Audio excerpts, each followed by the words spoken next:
विद्यार्थी मित्रांनो नमस्कार। इयत्ता 8वी मराठीतील 12वी कविता गोधडी या कवितेचा स्वाध्याय आज आपण सोडवणार आहोत। ही कविता डॉक्टर कैलास दौंड या कवीने केलेली आहे। तर स्वाध्यायाला सुरुवात करूया। पहिला प्रश्न आहे आकृत्या पूर्ण करा। या ठिकाणी आपल्याला गोधडीची वैशिष्ट्ये अशी एक चौकट दिलेली आहे आणि या गोधडीची वैशिष्ट्ये दर्शवणाऱ्या आपल्याला चौकटी भरायच्या आहेत। इथे आपण गोधडीची जी कवितेमध्ये आलेली वैशिष्ट्ये आहेत त्या अनुषंगाने या चौकटी भरलेल्या आहेत। गोधडीची वैशिष्ट्येमध्ये पहिली वैशिष्ट्य आपण घेतलेली आहे की फक्त चिंध्यांचा बोचका नसतो। या कवितेमध्ये जे गोधडीचं सुंदर असं वर्णन आलेलं आहे त्यामध्ये गोधडी म्हणजे फक्त चिंध्यांचा बोचका नसतो हे एक महत्त्वाचं वैशिष्ट्य आलेलं आहे। त्याचबरोबर मायेलाही ऊब देणारी, मायेला ऊब देणारी अशी ही गोधडी असते, हे तिचं दुसरं वैशिष्ट्य आहे। त्याचबरोबर बापाच्या फाटक्या धोतराचे अस्तर हे या गोधडीमध्ये लावलेलं असतं। त्याचप्रमाणे आईच्या फाटक्या लुगड्याचे अस्तरही असतं। अशा पद्धतीने या गोधडीची वैशिष्ट्ये आपण या 4 चौकटींमध्ये भरलेली आहे।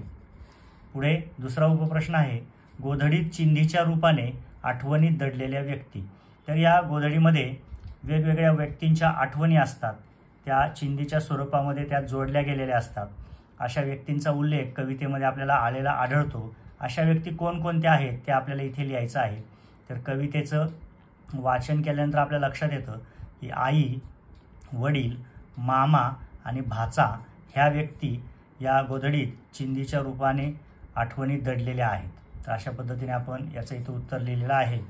पुढील प्रश्न आहे कवितेच्या आधारे आईची वैशिष्ट्ये लिहा। या कवितेमध्ये आईची वैशिष्ट्ये वर्णन करण्यात आलेली आहेत, ती शोधून आपल्याला लिहायची आहेत। तर आपण इथे लिहिलेले आहेत। पहिलं वैशिष्ट्य आहे की आयुष्यभराचे कष्ट। या कवितेमध्ये जी वर्णन केलेली आई आहे तिने आयुष्यभर कष्ट केलेलं आहे, हे तिचं एक वैशिष्ट्य आहे। त्याचबरोबर तिला संसारामध्ये खूप साऱ्या अडचणी आलेल्या आहेत, त्यामुळे आपण दुसरं वैशिष्ट्य लिहिलेलं आहे संसारातील अडचणी। यानंतर या आईने सर्वांना खूप माया दिलेली आहे, मायेची ऊब दिलेली आहे, त्यामुळे मायेची ऊब हे तिसरं वैशिष्ट्य आपण आईचं इथं वर्णन केलेलं आहे। आणि शेवटी स्मरणांच्या सुईने शिवलेल्या गोधडी। ही जी गोधडी आहे ती स्मरणांच्या सुईने शिवलेली आहे। अशा पद्धतीचं हे आईची वैशिष्ट्य या कवितेमध्ये आपल्याला आलेली आहेत। यापेक्षा आणखी वेगळी वैशिष्ट्ये सुद्धा आपण इथे लिहू शकतो। पुढील प्रश्न पाहूया। तुमच्या घरातल्या एखाद्या जुन्या वस्तूशी जुळलेले तुमचे भावनिक नाते तुमच्या शब्दात व्यक्त करा। आपल्या घरामध्ये अनेक साऱ्या वस्तू असतात आणि त्यापैकी काही वस्तू आपल्याला खूप आवडत असतात आणि त्यांच्याशी आपलं एक भावनिक नातं निर्माण झालेलं असतं। अशाच भावनिक नात्यातूनच ही कवितेची निर्मिती झालेली आहे, गोधडी या कवितेची। तर अशाच प्रकारचं नातं आपलंही एखाद्या वस्तूबरोबर जोडलेलं असू शकतं, त्याविषयी आपल्याला इथे लिहायचं आहे। इथे तुमच्या आवडीच्या कोणत्याही वस्तूविषयी तुम्ही लिहू शकता। तर पाहूया आपण एक नमुना म्हणून कंपास पेटीविषयी यामध्ये लेखन केलेलं आहे। तर याचं लेखन अशा प्रकारे आहे। माझ्या वाढदिवसाला माझ्या मामांनी एक सुंदर कंपास पेटी भेट म्हणून दिली होती, ती मला खूपच आवडली। आता ती जुनी झाली आहे, गेल्या 5 वर्षापासून मी तीच कंपास पेटी वापरत आहे। पेटीतील साहित्य वापरून खराब झाले की मी ते साहित्य नवीन खरेदी करतो, परंतु कंपास पेटी मात्र बदलत नाही। त्या कंपास पेटीमुळे मला अभ्यास करण्यासाठी खूप प्रेरणा मिळते। या कंपास पेटीबरोबर माझे काहीतरी विशेष नातेच निर्माण झाल्यासारखे मला वाटते। तर या उत्तरामध्ये आपण कंपास पेटीशी आपलं कसं भावनिक नातं निर्माण झालेलं आहे ते लिहिलेलं आहे।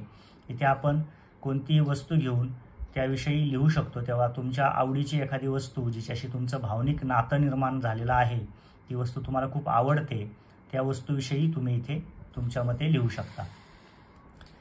पुढील प्रश्न आहे आईविषयीच्या भावना व्यक्त करणारे कवितेतील शब्द किंवा शब्दसमूह लिहा। आता आईविषयी भावना या कवितेमध्ये खूप सुंदररित्या व्यक्त झालेल्या आहेत। तर असे काही शब्द आणि शब्दसमूह आलेले आहेत की त्यातून आईविषयीच्या भावना कवीने व्यक्त केलेल्या आहेत। असे शब्द किंवा शब्दसमूह आपल्याला इथे शोधून लिहायचे आहे। त्यातील पहिला आहे मायेलाही मिळणारी ऊब। हा एक शब्दसमूह आहे, इथे कवीच्या आईविषयीच्या भावना व्यक्त झालेल्या आहेत। दुसरं वैशिष्ट्य आहे गोधडीत दटावून बसवलेल्या चिंध्या। आता इथे सुद्धा आईविषयीच्या भावना व्यक्त होणारा हा शब्दसमूह आहे। ज्याप्रमाणे गोधडीत दटावून बसवलेल्या चिंध्या आहेत त्याचप्रमाणे आईच्या दुःख्या आयुष्यामध्ये सुद्धा खूप साऱ्या वेगवेगळ्या आठवणी आहेत आणि त्या अशाच आठवणींनी पूर्ण तिचं आयुष्य भरून गेलेलं आहे। अशा स्वरूपामध्ये गोधडीत दटावून बसवलेल्या चिंध्या हे सुद्धा आईविषयी भावना व्यक्त करणारे शब्द किंवा शब्दसमूह आहेत. पुढे लुगड्याचे पटकूर, यातून सुद्धा आई किती गरीब होती आणि किती गरिबीला टक्कर देत तिने आपल्या मुलाचे संगोपन केलेले आहे हे दर्शवणारा हा शब्दसमूह आहे. पुढे बाबांनी संक्रांतीला आईला घेतलेले लाडके लुगडे, आपल्या अडचणींमधून सुद्धा थोडीशी बचत करून बाबांनी आईला एक लुगडं घेतलं होतं. इथे सुद्धा आईविषयीच्या भावना व्यक्त झालेल्या आहेत.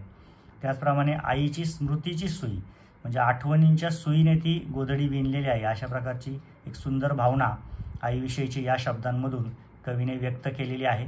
या प्रश्नामध्ये आपण आईविषयीच्या भावना व्यक्त करणारे शब्दसमूह इथं कवितेमधून शोधून लिहिलेले आहेत. पुढील प्रश्न पाहूया. खालील ओळीतील भाव स्पष्ट करा. या ठिकाणी कवितेतील काही भावपूर्ण ओळी दिलेल्या आहेत आणि त्यातून कोणता भाव व्यक्त झालेला आहे तो आपल्याला इथे लिहायचा आहे. म्हणजे कोणती भावना व्यक्त झालेली आहे ते लिहायचं आहे. तर पहिली ओळ आहे, गोधडीला आईच्या फाटक्या लुगड्याचे आणि बापाच्या फाटक्या धोतराचे अस्तर असते. तर हा एक अतिशय अर्थपूर्ण असं वाक्य आहे. यातील आपली भावना जी आहे कवीची ती आपण इथे स्पष्ट करूया. गोधडी हे आई वडिलांच्या कष्टमय जीवनाचे प्रतीक आहे.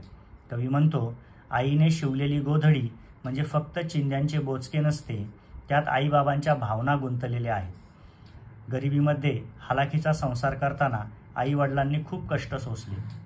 त्याच्या प्रेमळ खुणा गोधडीत दिसत आहेत. गोधडीत मायेची ऊब तर आहेच, परंतु मायेलाही ऊब देण्याची ताकद त्या गोधडीत आहे. त्यात आई वडिलांच्या आठवणी गुंफलेल्या आहेत. त्या गोधडीवर आईच्या फाटक्या लुगड्याचे व बाबांच्या फाटक्या धोतरांचे अस्तर आहे. कष्टमय जीवनाला मायेने सांभाळण्याचे अस्तर माझ्या आईवडिलांचे आहे असे कवीला सुचवायचे आहे. अशा पद्धतीने दिलेल्या ओळीमधील भाव आपण इथे स्पष्ट केलेला आहे. पुढे दुसरी एक ओळ कवितेतील दिलेली आहे, गोधडी म्हणजे नसतो चिंध्यांचा बोचका, ऊब असते ऊब. तर या भावपूर्ण ओळीमध्ये सुद्धा सुंदर असा भाव कवीने भरलेला आहे, तो आपण इथे स्पष्ट करूया. गोधडी या कवितेमध्ये कवीने आईवडिलांच्या कष्टमय संसाराचे चित्र गोधडी या प्रतीकातून साकारले आहे. आईने मुलांसाठी शिवलेली उबदार गोधडी कवी पाहतो आणि त्यात त्याला गतकाळातील आईवडिलांनी केलेल्या श्रमांचे दृश्य दिसते. गोधडी म्हणजे केवळ चिंध्यांचे गाठोडे नाही, त्यात आईवडिलांच्या मायेच्या भावना गुंतलेल्या आहेत. गोधडी अंगावर पांघरल्यावर जी ऊब मिळते ती केवळ कपड्यांची नसते, त्यात आईच्या लुगड्यांची पटकुरे, बाबांच्या कोपरीच्या बाह्या असतात. आईच्या फाटक्या लुगड्याचे व बाबांच्या फाटक्या धोतराचे अस्तर गोधडीला खालीवर जोडलेले आहे. जणू आईवडिलांची माया सतत त्या गोधडीतून जाणवते. म्हणून कवी म्हणतो, गोधडी म्हणजे केवळ चिंध्यांचा बोचका नसून त्यात साक्षात मायेची ऊब साठवलेली आहे. अशा पद्धतीने या सुंदर ओळींचा आपण इथे भाव व्यक्त केलेला आहे. या ठिकाणी या कवितेचा स्वाध्याय पूर्ण होत आहे. यातील सर्व प्रश्नांचा व्यवस्थित अभ्यास करा आणि कवितेमध्ये जी सुंदर भावना व्यक्त केलेली आहे ती व्यवस्थित समजून घ्या. त्या अनुषंगाने आपल्याला चांगल्या प्रकारे उत्तरे लिहिता येतील. तर इथे आपला स्वाध्याय पूर्ण होत आहे. धन्यवाद.